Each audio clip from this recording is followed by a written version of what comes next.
ఆయననే కాంగ్రెస్ అభ్యర్థినే, కానీ కేసీఆర్ కావాలి మాకు. ఇప్పుడు ఎట్లా ఉంది ఇప్పుడు రేవంత్ రెడ్డి పరిపాలన ఎట్లా ఉంది ఇప్పుడు చూసుకుంటే? రేవంత్ రెడ్డి వల్ల చేసిన వాగ్దానాలు చేస్తే మంచిగా ఉన్నట్టు, ఇవ్వకపోతే ఎలా బాగుంటుంది? అంటే వాగ్దానం తప్పిండ అన్నట. తప్పినట్టే కదా మరి.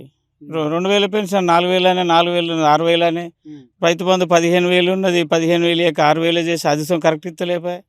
ఇంక ఎట్లా చేసినట్టు. ఎట్లా ఉంది ఇప్పుడు యూరియా కొరత ఇప్పుడు యూరియా ఓకేనా? యాప్ పెట్టద్దు, యూరియా పాత పద్ధతిలో ఇవ్వాలి. యూరియా యాప్ అందరు రైతులు చేస్తారు, చదువుకున్న వాళ్ళు లేరు కదా. యూరియా యాప్ పాత పద్ధతిలో ఇవ్వాలి. మాట తప్పి అని చెప్పద్దు కదా, ఒక ముఖ్యమంత్రికి ఉండి అలా చేయకూడదుగా. మీకు ఎన్నిసార్లు పడ్డది ఇప్పుడు గవర్నమెంట్? రైతులు మాట్లాడితే ఇవన్నీ కేసులు అది ఇది అంటారు, మేమేం మాట్లాడగలుగుతాం?